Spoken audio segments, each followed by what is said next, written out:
শ্রী গুরু জয়। মন্দির পরিক্রমায় আজ আপনাদের নিয়ে যাব শ্রী গুরু সংঘের প্রাণকেন্দ্র বা রাজধানীতে। স্থানটি উত্তর 24 পরগনার শ্রী গিরিধারী আশ্রম পলাশী, যার প্রতিষ্ঠাতা শ্রীমৎ দুর্গাপ্রসন্ন পরমহংসদেব। শ্রী গুরু সংঘের প্রধান দুটি কেন্দ্র রয়েছে, একটি কলকাতার নাকতলায় এবং আরেকটি এই পলাশী গিরিধারী আশ্রম। এছাড়া আরও অন্য জায়গায় শ্রী গুরু সংঘের শাখা রয়েছে। এটি মন্দিরের গর্ভগৃহ এবং গর্ভগৃহের সামনে রয়েছে বিষ্ণুর বাহন গরুড় দেবের একটি মূর্তি, একটি স্তম্ভের উপর প্রতিষ্ঠিত।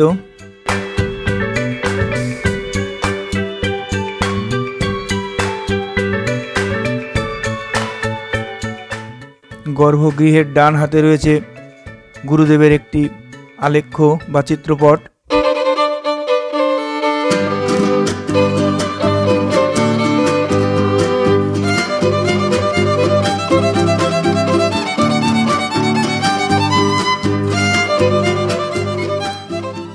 চিত্রপটের পাশে রয়েছে গুরুদেবের শয়নকক্ষ।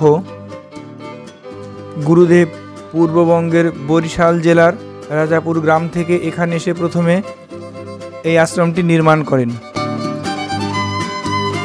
আবির্ভাব 1298 সন এবং তিরোভাব 1382 সন। উনি দেহে ছিলেন 84 বৎসর।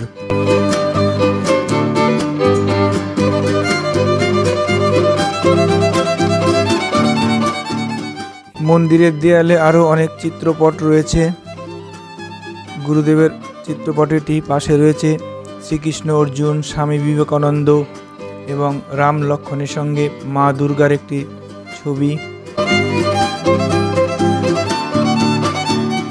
অদ্বৈত বংশধর বিজয় কৃষ্ণ গোস্বামীর একটি আলেখ্য দেখতে পেলাম। গিরিধারী শ্রীকৃষ্ণ, যে নামে এই আশ্রমটির নামকরণ করা হয়েছে। গর্ভগৃহে রয়েছে গুরুদেবের একটি চিত্রপট এবং পাশে গিরিধারীর বিগ্রহ। গুরুদেব যখন পূর্ববঙ্গে ছিলেন সেখানেও গিরিধারী আশ্রম নামে তার একটি আশ্রম ছিল।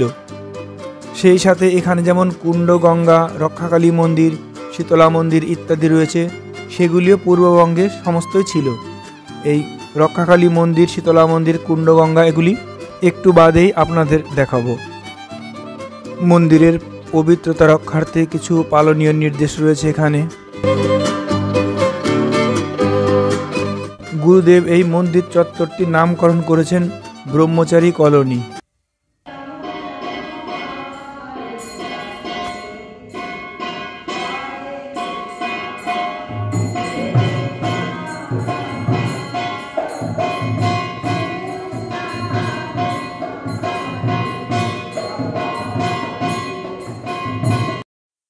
বিজয় কৃষ্ণ গোস্বামীর শিষ্য কুলদানন্দ ব্রহ্মচারীর একটি চিত্রপট রয়েছে। পাশে রয়েছে বিজয় কৃষ্ণ গোস্বামীর একটি চিত্রপট।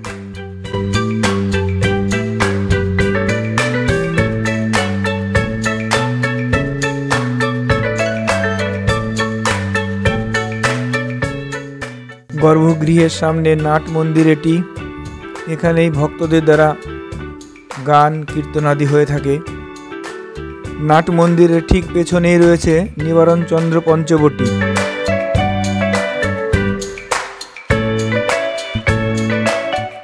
(1366 সনে 14 চৈত্র কুলগুরু নিবারণ চন্দ্র ভট্টাচার্যের স্মৃতির উদ্দেশ্যে এই পঞ্চবটী নির্মাণ করেন গুরুদেব। ওই একই দিনে পাশের শিব মন্দিরটিও নির্মাণ করা হয়।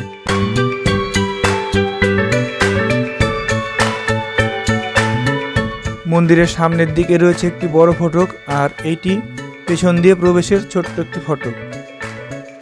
এই ফটকের পাশে রয়েছে আচার্য দুর্গাপ্রসন্ন গার্লস হাই স্কুল, সেটিও গুরুদেবের প্রতিষ্ঠিত।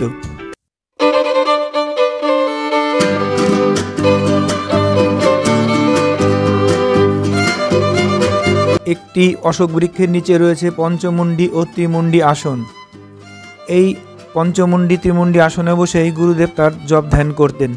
তার সাধন ভজন সমস্তই এই আসনে বসে তিনি করতেন। পঞ্চমুণ্ডী ও ত্রিমুণ্ডী আসন, মা ব্রহ্মময়ী। গুরুদেব তার কুলগুরু নিবারণচন্দ্র ভট্টাচার্যের স্মৃতির উদ্দেশ্যে যেদিন এই পঞ্চবটী নির্মাণ করেন, সেই একই দিনে এই পাশের শিব মন্দিরটিও প্রতিষ্ঠা করেন।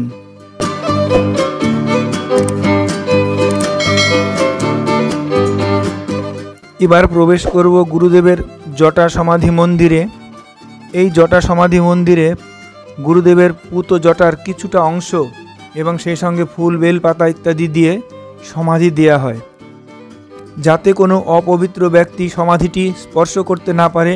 সেই কারণে সমাধি মন্দিরটি চারিদিকে দেয়াল দিয়ে ঘিরে রাখা আছে।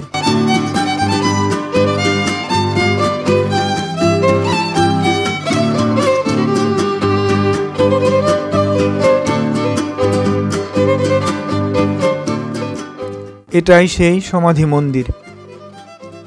কাক সমাধি ব্যাপারটি হচ্ছে অযোধ্যার এক রাখাল বালক ভুলবশত এক ঋষির তপস্যার ব্যাঘাত ঘটায় এবং অভিশাপপ্রাপ্ত হয়। তারপর গুরুদেব কর্তৃক অনুষ্ঠিত বিষ্ণুযজ্ঞে প্রাণ আহুতি দিয়ে মুক্তি লাভ করে। এখন আমরা যেটি পরিক্রমা করছি সেটি হচ্ছে গুরুদেবের পুত জটা সমাধি মন্দির। সামনে ধর্মবেদী, গুরুদেবের নিজের হাতে রোপণ করা একটি তমাল বৃক্ষ। একটি বৃক্ষ কিন্তু এমনভাবে 3টি শাখা বেরিয়েছে, দেখলে মনে হয় 3টি বৃক্ষ। গুরুদেব এর নামকরণ করেছেন জগন্নাথ, বলদেব এবং সুভদ্রা। স্নান যাত্রার দিনে এখানে অনেক ধুমধাম করে স্নান যাত্রা পালিত হয়। আপনার নাম?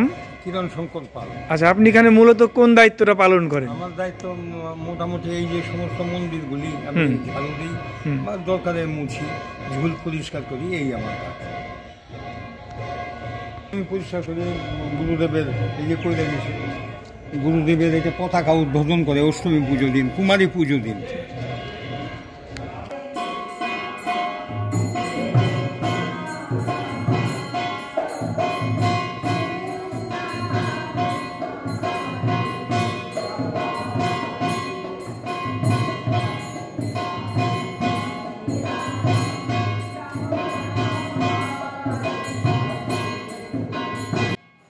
সামনে যজ্ঞবেদী।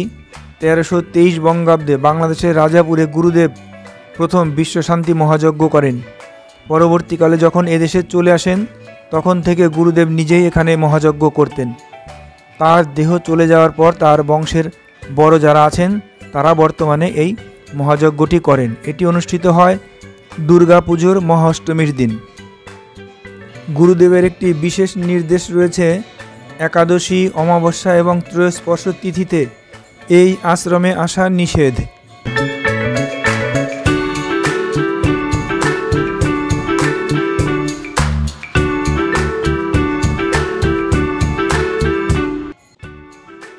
যজ্ঞবেদীর ঠিক পাশেই আশ্রমের অফিস ঘরটি রয়েছে। প্রসাদ গ্রহণের জন্য সকাল 11টার মধ্যে এই অফিস ঘরে এসে আপনাকে যোগাযোগ করতে হবে এবং প্রসাদের জন্য কোনো মূল্য নির্ধারণ করা নেই। ভক্তরা খুশি হয়ে যে যেরকম দেয় সেটি গ্রহণ করা হয়। প্রসাদ সেবা শুরু হবে দুপুর 12:30টায়। অফিসে বিক্রির উদ্দেশ্যে অনেক চিত্রপট রাখা আছে। উপরে টাঙানো আছে একটি শ্রী শ্রী গিরিধারী লালজিউর চিত্রপট।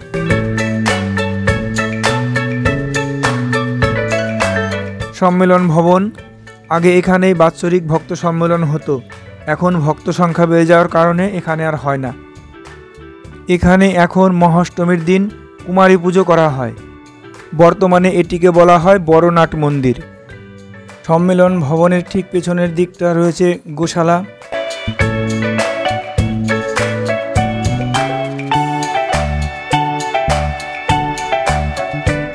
শীতকাল হওয়ার কারণে গোমাতাদের সব রোদে রাখা আছে যাতে ঠান্ডায় এরা কষ্ট না পায়।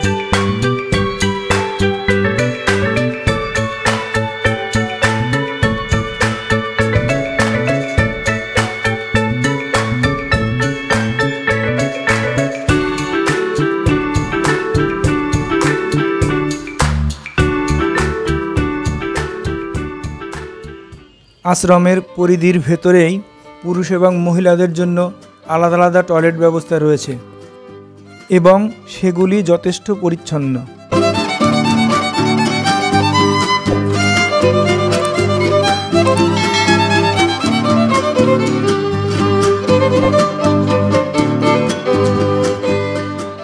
প্রধান ফটক দিয়ে আশ্রমে প্রবেশ করলেই ডান হাতে রয়েছে গুরুদেবের স্নানঘর এবং বাম হাতে রয়েছে নিঃশুল্ক জুতো রাখার র্যাক।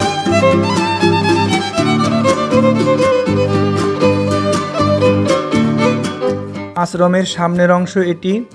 এখান থেকে বাঁ দিকে যে রাস্তাটি বেরিয়ে গেল সেটা যাবে কুণ্ডগঙ্গার দিকে, অর্থাৎ কুণ্ডগঙ্গা, শীতলা মন্দির, রক্ষাকালী মন্দির যেখানে রয়েছে, এই আশ্রম থেকে বেরিয়ে বাঁ দিকটা গেলেই সেখানে পৌঁছানো যাবে। আমরা এবার আস্তে আস্তে সেই দিকটাতেই যাব।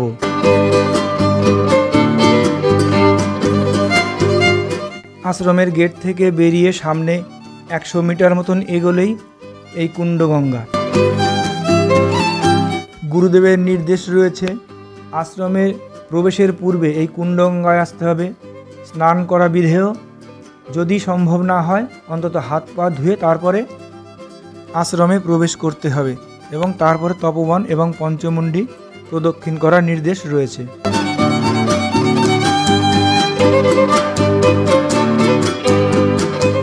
সামনে শ্রী শ্রী রক্ষাকালী মন্দির এবং শীতলা মন্দির। চৈত্র মাসের বিশেষ তিথিতে এখানে শীতলা পুজো করা হয় এবং সেই একই দিনে রাত্রিবেলা মা কালীর পুজো হয়। মা কালীর মূর্তিটি সূর্যোদয়ের পূর্বেই সামনের কুণ্ডগঙ্গায় বিসর্জন দেওয়া হয় এবং শীতলা মায়ের মূর্তিটি সারা বছরের জন্য রয়ে যায়।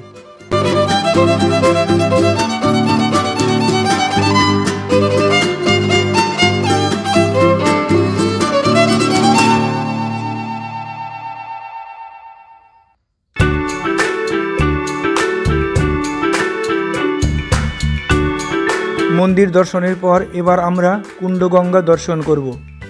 1363 সালে গুরুদেব সমস্ত তীর্থের জল এনে এই কুণ্ডগঙ্গা স্থাপন করেন। সমস্ত তীর্থের জল আনার কারণ তার যে সমস্ত দরিদ্র শিষ্য সন্তানেরা রয়েছেন সবার পক্ষে সমস্ত তীর্থ দর্শন সম্ভব নয়, তাই এই কুণ্ডগঙ্গা স্নান করলে যাতে সমস্ত তীর্থ স্নানের ফল পান, গুরুদেব সেই উদ্দেশ্যেই এই কুণ্ডগঙ্গাটি স্থাপন করেন। বাংলাদেশের বরিশালেও গুরুদেবের এরকম একটি কুণ্ডগঙ্গা ছিল এবং সেখানেও কালী মন্দির এবং শীতলা মায়ের মন্দির ছিল। এই কুণ্ডগঙ্গার জলের বিশেষত্ব এই যে এর স্বাদ এবং রং গঙ্গা জলের মতোই এবং অনেক দিন ঘরে রেখে দিলেও পরিষ্কার পরিশ্রুত জলের মতন থাকে, তাতে কোনো পোকা জন্মায় না। পাশের ঘরটি মহিলাদের বস্ত্র পরিবর্তনের জন্য তৈরি করা হয়েছে। উৎসবের সময় ঘরটিতে অবশ্য ছাউনি দেয়া হয়।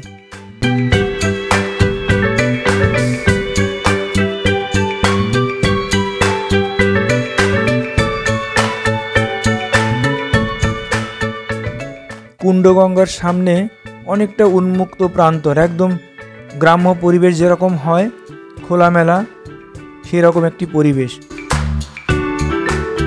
এবার আপনাদের বলবো এই আশ্রমে কিভাবে আসবেন।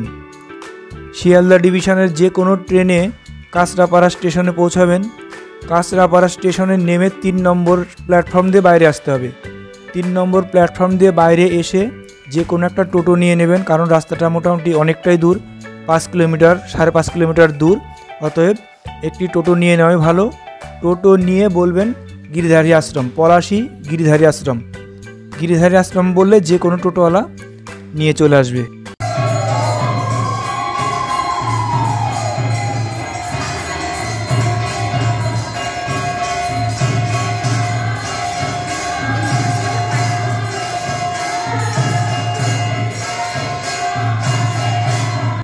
আমাদের মন্দির পরিক্রমা আজকের মতন এখানেই শেষ করব।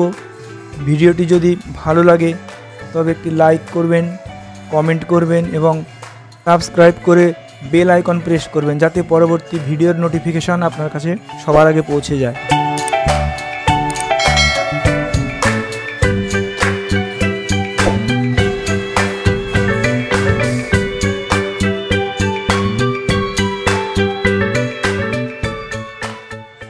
দেখা হবে পরের ভিডিওতে। ততক্ষণ পর্যন্ত সবাই সুস্থ থাকবেন, ভালো থাকবেন। নমস্কার।